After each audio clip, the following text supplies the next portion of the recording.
แบบอุ้ยศอกหนึ่งเนอะเป็นไงผักทองกำลังเป็นแล้วหน่วยหนึ่งอย่างนี่แหละเป็นอะไรเนาะเราเสียงมาเหมือนกับฝนตกปบทรายปลาลูกนี่บอกมาเด้อปลาลุงเอาอามากินน้ำกันเด้อปุญญายาเพิ่มแซ่บเอาสิเอามึงเกี่ยวสิอยู่เพื่อนชื่อโบยากบัดมาบัดนึงบดอาบนี่แม่หาเนี่ยเม็ดหกบอลทายนี่เม็ดสี่มันถึง3 เม็ดกับเพื่อนใหญ่เลยมันโอ้เปลืองลายเลยตอนนี้เพื่อนใหญ่กับเพื่อนครัวมุ่งบันเดียเลยวันนี้เวลาดังไฟนี่ขึ้นเลยนะ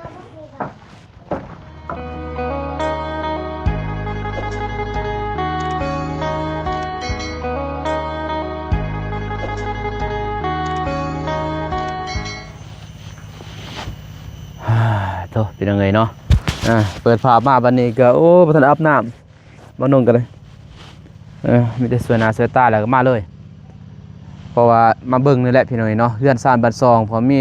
น้องเพิ่นสิเข้ามาเฮ็ดนี่นะมากอมันแล้วนี่เนาะกอยังเกิดว่าพา10มันแล้วเฮือนครัวแหละแล้วก็ป้าไว้บัดนี้เนาะเพราะเงินบ่มีแล้วเฮ็ดแต่เล็กแต่น้อยเงินเดือน YouTube มาแล้วก็เก็บเอารอมบิดไปเนาะถ้ามีแล้วก็ต่อเติมแต่เล็กแต่น้อยไปพี่น้องเนาะกราบทักทายสบายดีสวัสดีเด้อพ่อแม่พี่น้องหมดสุขสุขคนกันยินดีต้อนรับเข้าสู่2บ้านน้องเพลเนาะบ่เลื่อมบ่มามื้อนี้ก็เข้ามาตะพีก่อนนี่พี่น้องโอ้ดำด้วยถือเยี่ยมนึงมาเก็บโอ้สะอ่อนนี่พี่น้องเนาะมื้อนั้นเบาเสียงมาบ่ทันพี่น้องเนาะฝนตกเขาแต่อยู่เฮือนเบาเสียงมันมาบ่สิเข้าพาแล้วเก็บนี่ดอกให้เพิ่นเมื่อตอนเนาะมากอันนี้แหละอันบ่นี่โอ้กันว่างัวอายผู้วงเพิ่นบ่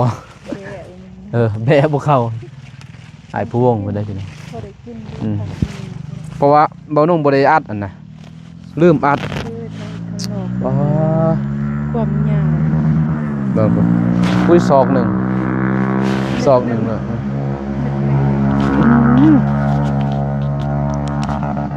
จนเป็นศอกพี่น้องเลยเนาะความยาวใส่นี่บ่ปะติปะมันใหญ่กันนะบ้าใหญ่กว่านี้แล้วเสียบบอกกินดอกมันบ่มาเลยนะไอ้พวกมันจับเลยปะให้ลูกสาวจะมาทางพี่ลูกสาวจะมาจะหน่อยแลนฮะขันตัวนี้แบบบุกินนี่ร้ายด้วยนี่พอได้กินเห็นเนาะเป็นปูกับพอได้กินโอ้พนักงานแล้วสิเก็บเมื่อเลยนี่เห็ดคงกินเบาเตียงนี่มือแกงตัวนี้แล้วมือต้มตัวนี้เนาะต้มเลยก็ซื้อของกินน้ำแน่นะพอมืออื่นเพิ่นก็กลับพี่น้องเอ้ยเนาะดอกมันบ่ดอกมันก็แซ่บแซ่บมั้ยเนาะสิทันอยู่บ่เมื่อเฮ็ดทันอยู่บ่เมื่อเฮ็ดทันเอามือไว้เนาะแต่ว่ากันบ่ทันก็เอาไว้เนาะเอาไว้เขากินมื้อนี้บ่เอาไว้มื้ออื่นนะไว้ตู้เย็นเนาะ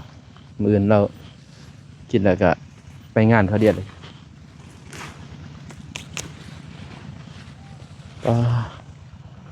สะอ่อนเป็นไงโอ้มาบ่นี่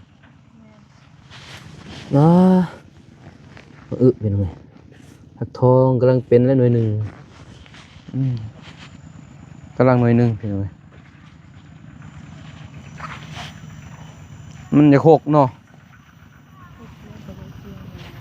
เดียวแต่เดียวบ่ลอยไปได้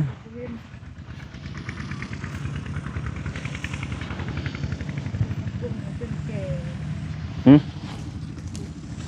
เป็ดแก่บ่ได้กินเด้ป้าพี่ออกลูกลายเลยพี่ ออกมา หมากลายเลยพี่น้องบริเซียหญ้านี่ภาคหอมก็ตายก็มีคิงบ่ตัวนี้เว้ย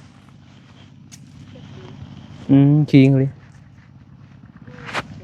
แม่นจ้ะคิงโอ้ยเยอะแล้วพักนี่ปะเนาะมีแต่เก็บตัวนี้แล้วเมื่อกลับไปซื้อของกินเอาพี่น้องบ่ทันมื้อนี้มาเบิ่งนี่แหละแซ่บไปเอาเบิ่งเพื่อน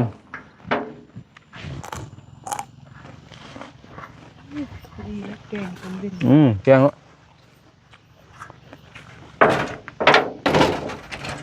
ใส่ดอกบ่เป็นหยัง ใจเลย แบกก็บอกเขา ดึงทั้งนอกให้ขึ้นมุนเป็นบนเรือไอ้สัส ก็เห็นหัวแล้วเป็นหยังไง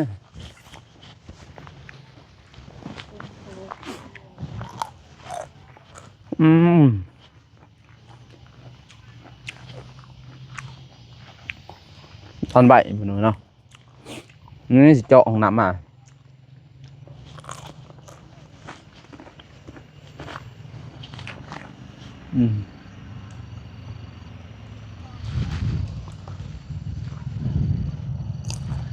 เศร้าเบิ่งนั่นเศร้าอยู่ด้านน้ำยังมูไปยังมูมัด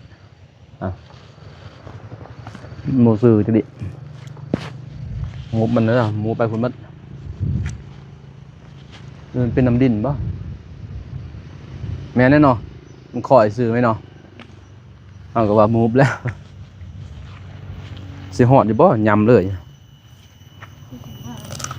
หวานเนี้ยหวานบริสุทธิ์พูดเลยธรรมศาสตร์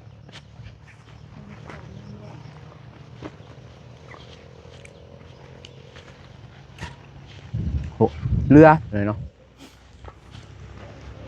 เรือกะสิถ้ามีเงินกะว่าสิเกาะห่านเลยเนาะเพื่อนสิโจะไปก่อนไอ้เกาะห่านซ้อมแป้งเอาไว้แต่ว่าบ่มีคนอยู่คือเก่าอีกทีมเงินซื่ออีกเนาะแม่นบ่แต่ป้าไว้นี่ก่อนเรียนไว้บัดเนาะถ้าก่อหมดแล้วแม่นบ่เพราะว่าตัวนี้บ่นุ่งสิบ่ได้เฮ็ดเพียงเนาะอันนี้สิบ่ได้แต่งตัวนี้ป้าตามนี้เลยบ่ได้แต่งแต่งมันสิบ่งามนะ แป้งคือทางนา แต่งทางหน้าเอาทางหน้าทางนี้บ่แต่งมันบ่งามเบิ่งเห็นแล้วเพื่อนเขามันเป็นคือที่โพดนะเพื่อนนั่นเด้เพื่อนสแจมบ่ มันก็เม็ดนะ โดยมันกอมันเลย แต่มันบ่งามนี่แหละเห็นไหมเนาะโอ้ยไล่หมดเลยนี่สายกันเลยสายก็ไล่ลงมานี่หมด เอาไหน สวนกับปะจะเป็นเมียงนี่แหละเป็นยังไงเนาะเราเสี่ยงมากมันกับฝนตกสะปบทรายก็เมียละมาเบิ่งบ่ทันฮอดใส่เพิ่น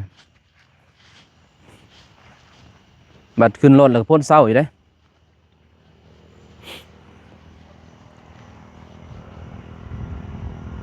ใหญ่เติบเป็นหน่อยเนาะนี่ว่าสิเฮ็ดห้านนี่แต่ก็บังแล้วเพื่อนเฮ็ดห้านก็บังเป็นหน่อยเนาะ บ้างเฮ็ดซูงกันเหนือเฮ็ดกัน ก็บ่สูงดอกแต่ก็ได้บังคือเก่าแหละ บ้างก็เฮ็ดไปทางอื่น เห็นแต่ทางข้างเอา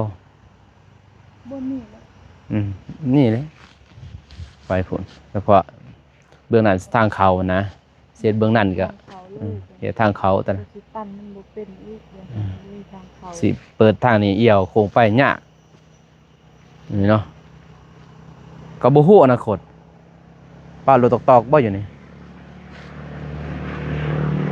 เอ้ยก็กระสาดออกมาอยู่หนึ่งก็ปะรถตอก ข้างหน้าโอ้คือเนาะว่าอยู่ในพุ่นแหละรถตอกรถอีแตนปะทางในนั่นแหละ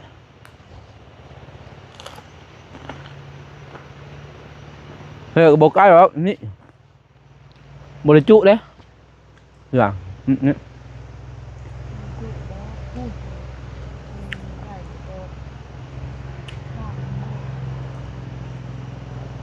พอไปนั่นนี่เนาะนี่ตอนนี้ไปก็ได้10 เมตรแม่นบ่ไงเติบอยู่เพียงนี้เนาะก็สิตั้งหานกะลารถนั่นนะเพิ่นเนาะบ่นุ่งวางแผนนั่นน่ะให้นอกนี่แหละน้องนุ่งเองนี่แหละบ่ได้จ้างไผดอกเป็นสร้างบ่นุ่งเป็นสร้างนะแต่ซ่อนเขาอั่นว่าเก่งบ่ก็พอได้เพิ่นเนาะว่าสิเก่งแท้จริงว่าก็เท่าแป้งเลยแต่บ่นุ่งเฮ็ดเวียกหั่นก็ปานนี้ก็เก่งได้เพิ่นเนาะ2 ปีเนาะปะเนาะ3 ปีเนาะถ้าว่ายังเฮ็ดเลยก็โอ้ยเป็นจังไงเนาะก็สร้างนั่นแหละแต่ทางนี้เป็นหมดแหละสำรวจใหญ่หยังแต่ว่ารถหมู่เฮาบ่ได้แม่นสร้างเฮาก็บ่กล้าไปแปลงถ้าเฮาตั้งห้านแล้วก็แปลงได้อันนี้แหละเป็นจังไงเนาะสิตั้งบ่นี่แหละผู้ที่งามเนาะรักไผเนาะอันมาแม่นบ่ผู้ดีเลยหวานเลยเอาบ่หอดดอกยำไปยำมาหมดเลย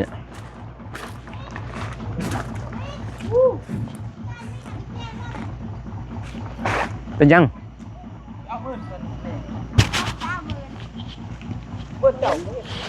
มันเอาบ่เห็นมันอยู่เพื่อน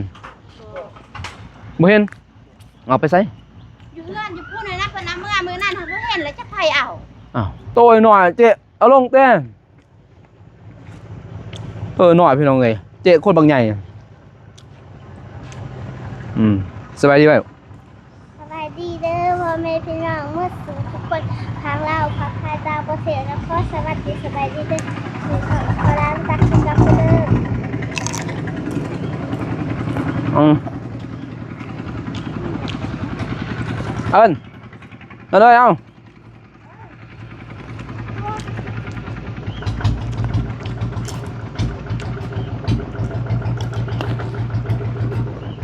เปิดกับเรื่องของแม่น่ะนี่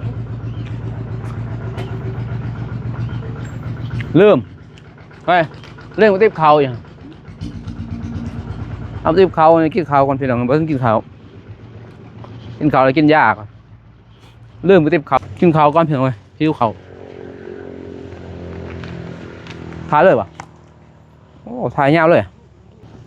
มาพี่น้องเว้ยกินข้าวกินน้ำกับร้านสาวนี่สบายดีลูกสบายดีโนไปสบายดีป่ะ มีพี่ยิ้มเป็นยังไงเนาะมาข้าวกินน้ำก่อนกินมกอย่างไรเนาะแล้วก็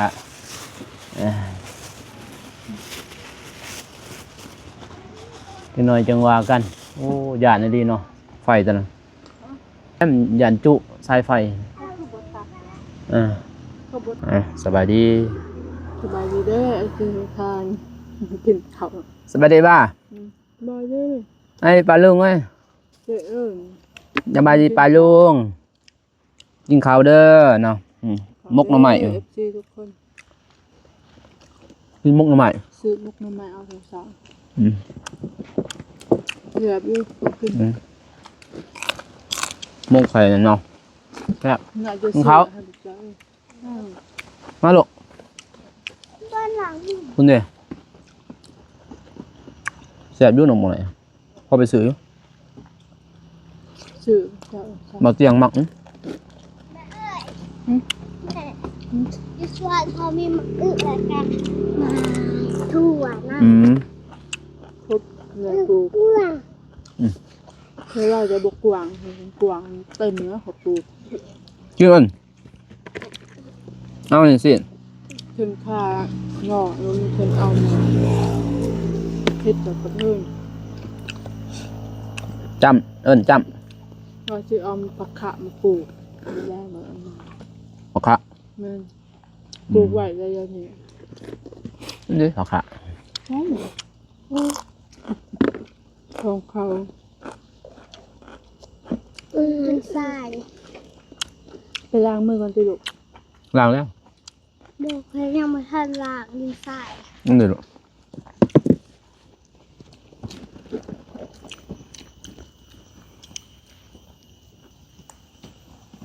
ลืมค่าจับกล่องเหนื่อยเนาะ ที่พอตักมือ อีหยัง ตั้งแต่ลืมค่าจับกล่องเหรอ น่าเป็นตะเสบคักเลย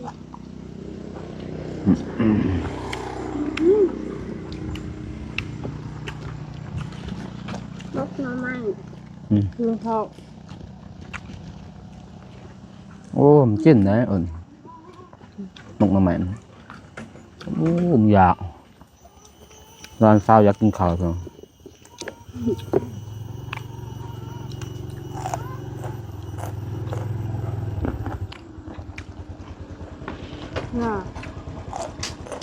ล้างมือนะ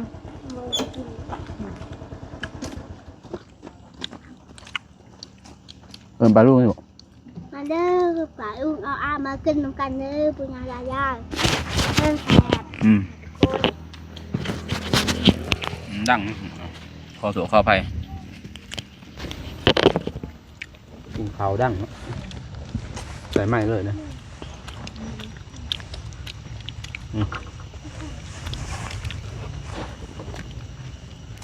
แต่ว่าบ่มีบนนั่ง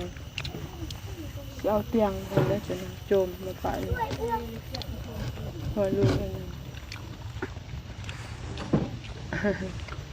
เขาเด้อ FC ทุกท่าน มาคือขนมกันเพื่อน เบิ่งหลานสาวเบิ่งเห็นแต่หัวนั่งดีติ ทางนี้ นั่งดีติ ท่านน้อง ฮะน้องตื่นน่ะบ่ ท่านน้องจริง น้ยแพงน้อง เอาสิเอา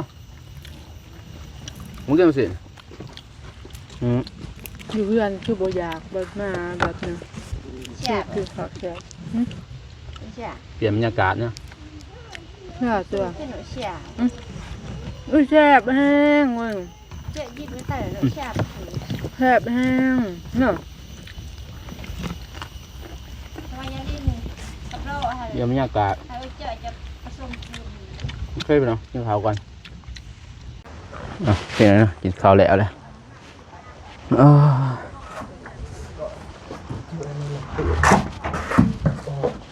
จุดเป็นเดือนปะเลย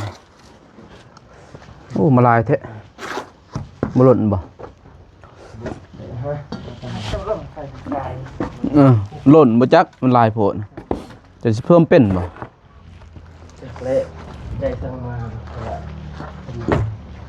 ตัวบนนี่นี่บ่ทมนี่สีต่างกันนั่นทางคออยู่นี่ทมเพียงนี้ซื้อทมอันนี้นั่นแหละ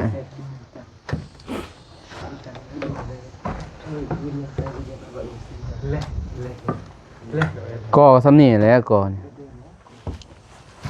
ห้องน้ำเอาซ้ำนี่นี้ขีดหรือเปล่าขึ้นนี่ป่ะมันลึบบ่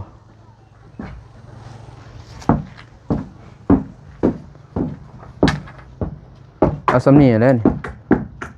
ยับเขาในนึงนี่นี่มาแล้วนี่ซ้ำนี่แล้วมาตั้งวันนี้วงกบมานึงนี่วันนี้กบนึงเห็นเนาะ2วงกบนี่จะเป็นห้องน้ำในห้องอาบฮะต่างบ่วงกบสูงรูปมันแหละลงลุม รูปคนนี้อีกบ่ ก็น่าซื้อนะบล็อกก็ซื้อใส่ อันนี้พูดเลยก็บล็อกก้อนหนึ่งนะครับตั้งบล็อก แมนซ้ำนั่นแหละ ก็มี เด้อ เครื่องข้ามไปหน่อยไหม โอเคซ้ำนั่นแหละ ก้อนคือปะเลย บ่ใส่ข้านก็ได้ติบ่ใส่ข้านก็ได้ ใช่ ติ ก็มีแต่ตั้งวงกบถึงบล็อก อ่า ก็เป็นบล็อกปูก่อน มันบ่สุดดอกเนาะ แล้วสดินจีเอาเนี่ย cái chơi như là thu lên rừng แล้วก็ห้องตัวนี้นี่กว้างกว่าเด้อเพอตัวนี้มันถือเยอะเท่าไหร่3 เมตรบ่3 เมตรตัวนี้นี่2ตัวนี้3ตัวนี้เมตรบดอาบนี่เมตร5เนี่ยเมตร6บอลถ่ายนี่เมตร4มันถึง3 เมตร đang khơi này mà nó nãy giờ chỉ là nó lòng có tay ใส่ nó là bữa bữa bên cáiประตูไม่ท่าไม่ใส่หรอกประตู นี่เด้นี่ใส่อยู่นี่บอลอาบนี่เมตร6จะบ่ bác đây à bác nghỉ เบิ่งนี่อาบ ăn này qua แล้วบอลถ่ายนี่เมตร4มันถึง3 เมตรเด้ห้องนี่เมตร4ก่อนั่นเด้อทางในเด้อพอยังให้บ่ให้เห็นตัวนี้เยี่ยมเสาตัวนี้ก่อนี่เลยลุบเลยก่อนี่เลยก่อตัวนี้มานะลองเรียมนอก có liêm nọc À. แม่นบ่เบิ่งเด้อเรียมนอกบ่ได้เด้เพราะว่าตัวนี้มันต่ำลงได้แม่นบ่เรียมนี่แหละแม่นเรียมในพอตัวนี้ห้องน้ำสิต่ำกว่านิดนึงเพียงมันบ่ต่ำบ่ได้มันน้ำสิไหลไปน้ำอาบไหลลงพุ่นนึดสำนั่นแหละนี่ตัวนั้นน่ะแต่งใส่สำนั่นแหละสักขีดแหละเพราะว่ามันใส่โมเดิร์นซื่อพี่น้องแต่มันมาโมเดิร์นนะ2 เมตร 8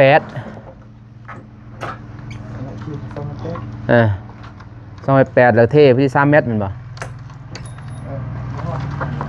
นอดบ่95ก็สำนั่นแหละสำนั่นก็ได้แล้วพอตัวนี้สิใส่ฝรั่งเศสเพียงฝรั่งเศสทางลังนะเรียกว่าสิบ่ใส่แต่ว่าจำเป็นแหละพอโมเดิร์นเด้ว่าสิมุ่งกับเพื่อนใหญ่เลยมันโอ้เปลืองหลายเลยตอนนี้เพื่อนใหญ่กับเพื่อนครัวมุ่งมันเดียววันนี้เวลาดังไฟนี่ขึ้นหมดแล้วสืบต่อเห็นเนาะนี่น้องเพิ่นมาเฮ็ดคือเก่านั่นแหละก็แล้วแหละอันนี้จบเพียงหน่อยเนาะไปเสียเล็กแต่น้อยเอาได้เงินสำได้ก็เฮ็ดสำนั้นก่อน